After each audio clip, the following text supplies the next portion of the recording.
Now we have Adam Talib giving a presentation called Emblematic or Exceptional, a Safadi's Ghayth and al-Damini's Nuzu. Adam Talib is at American University of Cairo and will be moving to Durham in the fall. That's the news, folks. Yeah. That's the news. I'll be there till August, so do come if you get the chance. It's not very far away. Thank you very much. I'll be quick.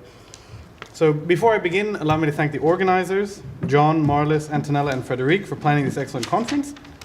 It's such a privilege to be able to talk about the Mamluk Empire in one of its former provinces and on the beautiful AUB campus. I also want to thank my co-panelists, especially Elias. This is the 5th year in a row that, I know that doesn't sound like very long, 5th year in a row that Elias and I have organized a panel on topics related to Mamluk literature and written culture. Several of the papers that have been presented at our panels have been published as articles or book chapters, and that's a very satisfying thing to see. It's especially satisfying because we've done this without any special funding, and it's allowed us to have a conversation over many years in different settings and with a wide range of participants. This would not have been possible without the support of the School of Mamluk Studies. The School of Mamluk Studies and its organizers have given us a forum to hold varied iterations of a broad and vexed discussion. What was literary culture in the Mamluk period? Or perhaps I prefer to frame the question a different way. What wasn't literary culture in the Mamluk period? So we each explore this question, this crucial historical question, in our own way. But I've begun to think, over the past few years, that it's worth explaining up front my preferred strategy for approaching the problem and what I want to achieve in my own contribution to these yearly discussions. So, it's no longer necessary, and I feel comfortable saying this at the School of Mamluk Studies, but it is no longer necessary to defend the artistry, originality, and excellence of literature produced in Arabic under the Ayyubids, Mamluks, and Ottomans. That is Arabic literature post-1100. Now, I'm not saying that our side has won and that everyone has been converted to our point of view, but rather our side is ascendant. And this literature can no longer be dismissed out of hand. We've got the momentum, in other words. Now, I don't want to sound triumphant or hubristic. I'm simply saying that the tide has turned, and so it's time that we re-strategize. If the first phase of the campaign, which wasn't led by me, it was led by people who led if the first phase of the campaign was about telling skeptical scholars that there was literature of value produced in the period, the next phase seems to me to consist in tackling our presumptions about value, in quotes, head on. So what is it that makes these works valuable? For whom were they valuable? And why does it matter that they have value? In a recent publication, I call this next phase the phase of deep revisionism, which is another Soviet terminology for, but I really do think that's a good description of what we need to do now, deep revisionism. So some of you may find it curious that I'm suggesting we pivot so quickly from our previous stance of advocacy to one of more critical analysis. But to my mind, what makes the defeat of the decline paradigm so satisfying is that it opens up conceptual landscapes that were previously inaccessible to us. We can now even revisit the work of our opponents, now that we've acquired a little security in our position, to try to understand more fairly and with more charity their perspectives and to challenge our own. This step is unimaginable in the beginning of a revisionist campaign, but I think it's now a necessary step for growth. So there's this anecdote. When I was starting my PhD, I gave my first conference paper in 2009, and it was all about how great Mamluk anthologies were and how all these people are idiots that they don't realize and blah, blah, blah. And afterward, Christoph Melcher came up to me and he said, you must remember when you're a revisionist, you must remember that maybe the other side is right? So, and for the longest time, I dismissed that out of hand. But now I think, okay, maybe there's something to it. We're still right. I'm not conceding. But anyway, it seems fair then to tackle one of our sacred cows, a text whose reputation has been burnished for decades in the campaign to redeem the cultural and literary production of the Mamluk period. I'm speaking, of course, about Safadi's al-Ghayth al-Musajjam fi Sharh al-Lamit al-Ajam, one of, if not the most famous literary commentaries in Arabic ever written. So those of you, I mean, all of you know it. It's a commentary. Ostensibly, it's a commentary on Tughra'i's Lamiyat al-Ajam, but really it's an authorial enterprise of al-Safadis. So this commentary is well known among scholars of literature and has been at the forefront of the campaign to redeem Mamluk literary production. It is mentioned in the first special issue of the Mamluk Studies Review, devoted to literature, in a well-known article by Everett Rowson. All of you know it. It's called an Alexandrian Age in 14th Century Damascus. And it was the subject of a 2013 doctoral dissertation by Kelly Tuttle. Both scholars call as-Safadi's commentary digressive or extremely digressive. And in this case, that adjective is meant as a compliment. Mamluk literary commentaries were not encyclopedic in their layout, but they did strive toward a certain eclecticism and comprehension that wouldn't be out of place in the works of earlier authors like al-Jahid.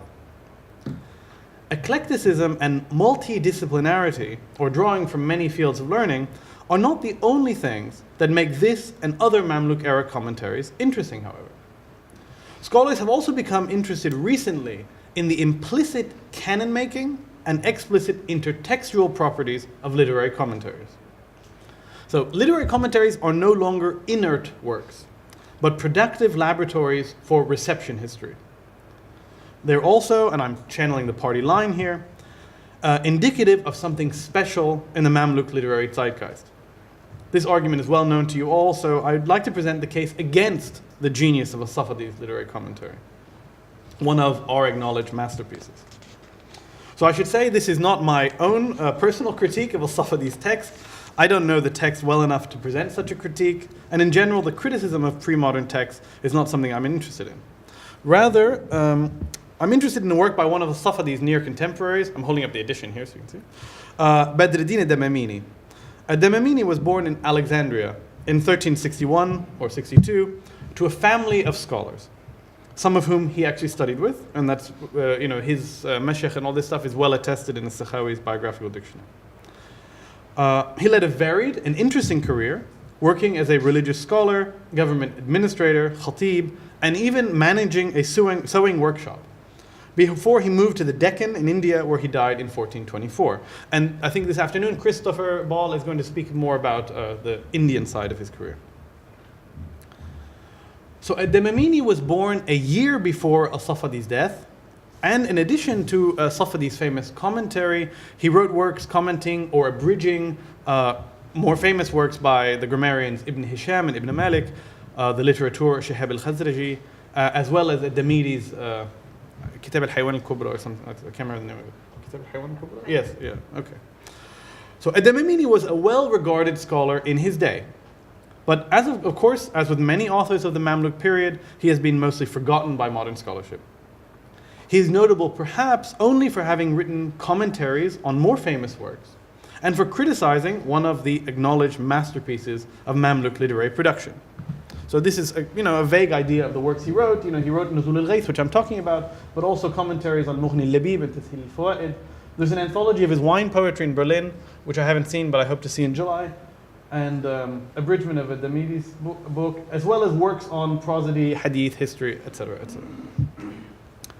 So would ad-Damini's critique, this book here, have been published if it were not a criticism of al-Safadi's more famous commentary? Almost certainly not.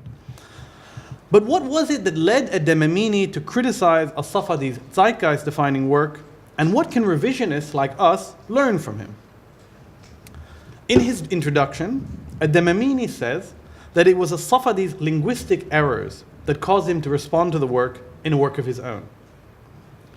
And one interesting story that's told in the preface is that ad-Damini first heard about the work from a fellow Alexandrian, a quite pompous Alexandrian, if ad-Damini can be trusted. But it was not until he traveled to Cairo at the end of 794, 1392, that he was able to see the work for himself. Now, like today's revisionists, ad-Damini tends to criticize more widely than is perhaps justified. The critical mode, once begun, tends to consume one's focus as a reader.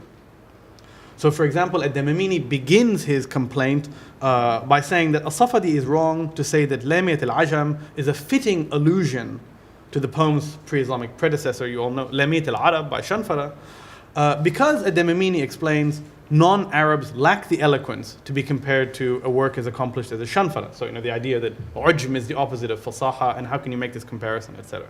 So it's kind of ideological, right?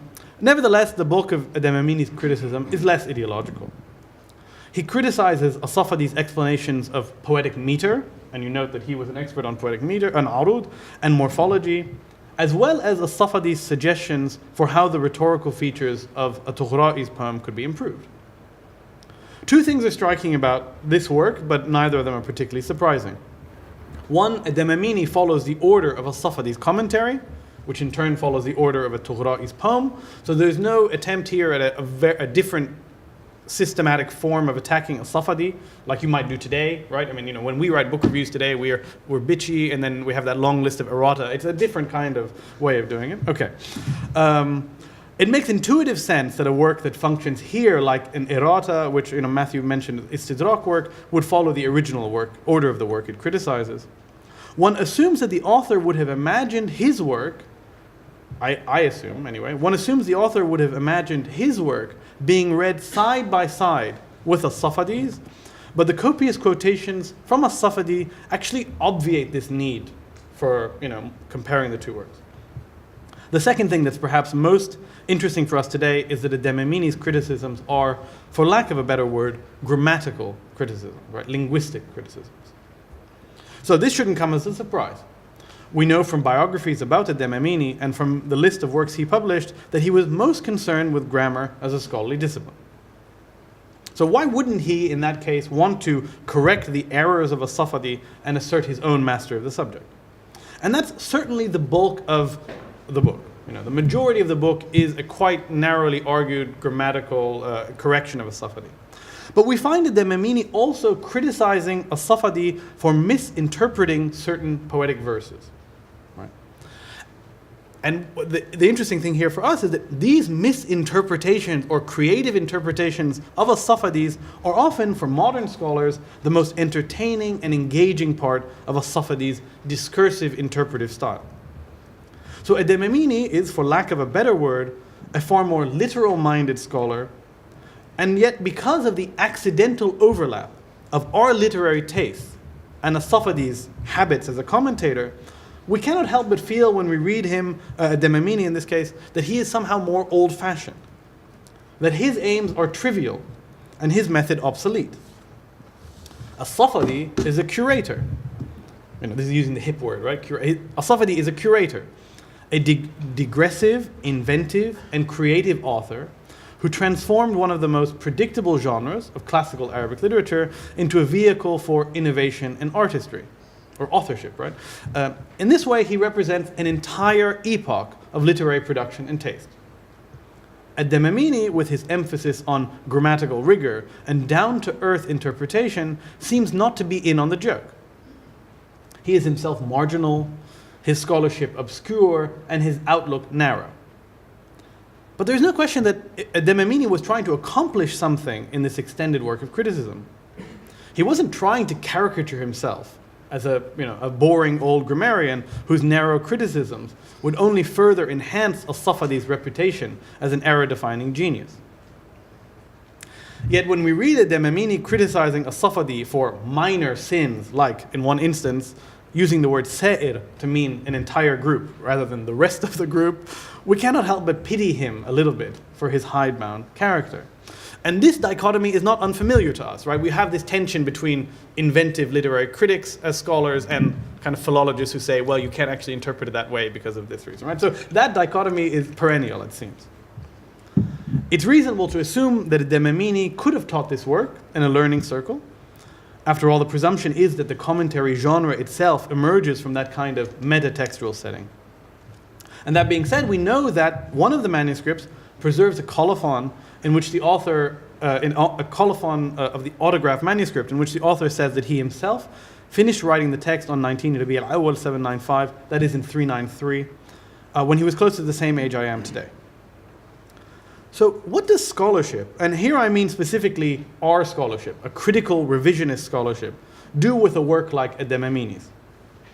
He isn't discursive like as-Safadi, He's too literal-minded and dour to interpret poetic verses imaginatively, and he has written what ultimately can be described as a parasitic commentary, a commentary which cannot live outside the purview of its hypotext. This is very different from al-Safadi. I mean, nobody reads Lamit al-Ajam anymore. Nobody. Al-Tughra'i is is a forgotten poet. Al-Safadi's commentary goes beyond its hypotext. Ad-Damini's commentary cannot survive without its hypotext. I would argue it's the only reason it was ever published. So Al-Safadi's masterpiece is of a different order. It is digressive, inventive, exuberant, and rich, and it far exceeds the poem that was its impetus. Part of what makes Al-Safadi's commentary so edifying is its intertextuality. The commentator brings every line of the original poem into conversation with many other exemplars and with his own verse. And there's a whole genre of bid'iyya commentaries in the Mamluk period that do something like this. This same dimension of commentary exists in ad-Damini's work, but in a seemingly inert presentation.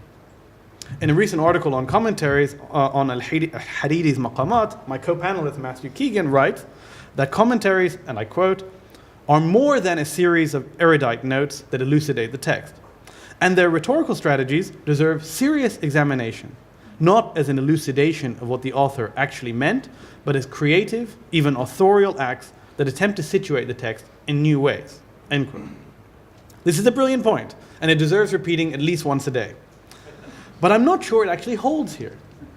I can certainly support it as a description of what Safadi does in his commentary. And to be fair, Safadi is probably the pre-modern Arabic author most responsible for the enhanced status of literary commentaries. But that's something of a circular definition. In any case, what happens to ad-Damini? Is this literariness of the commentary and authorly creativity of the commentator the result of empirical analysis, or an article of faith, or an axiom of the revisionist method? I'm not sure. I know that our tastes as readers and scholars prejudice us toward commentaries like those of Safadi and the Maqamat commentators whom Keegan studies, but are they representative of the mainstream of the Arabic commentary tradition? And does that matter? Do we build our methodological approaches up from ordinary works or down from extraordinary ones? Or is it that all commentaries possess a creative potential which is only activated in the extraordinary commentaries? So these are theoretical questions we need not take a position on now, but we should at least acknowledge that they're there. And we should admit that creative, authorial commentaries, rich with intertextuality and digressions, are going to represent better the effusive and imbricated Mamluk literary culture that we revisionists have tried so hard to promote. But on the other end of the spectrum of commentaries, toward the less creative, more hidebound pole, where ad-Damini comfortably rests, there is something else that literary historians can learn, and it seems something that is as special and as telling to me than the existence of masterpiece works of commentaries like Safadi's. And this is what that is, right? A young scholar, younger than I am now, heard about an outstanding literary work from someone else. This literary work was a commentary on a well-known poem that was already a couple of centuries old at the time the work was written. On his next trip to Cairo, the young scholar read the work and immediately, within 4 to 5 months, wrote a book-length dissertation of its failings, chiefly its errors in grammatical analysis. The autograph of the work was preserved, and at least 3 further copies of the text were made and ended up, for one reason or another, in Iraq, Spain, and Egypt. This is also evidence of a thriving literary culture. The work itself doesn't, we must admit, excite our scholarly taste buds at the moment, but its existence says something. It says something about the tradition of Arabic literary commentaries, the vast majority of which are duller and less creative than Safadi's, and it says something about Mamluk literary culture in general. Texts were available, the big names were open to criticism, and young scholars didn't feel too intimidated to point out their elders' silly mistakes. Thank you.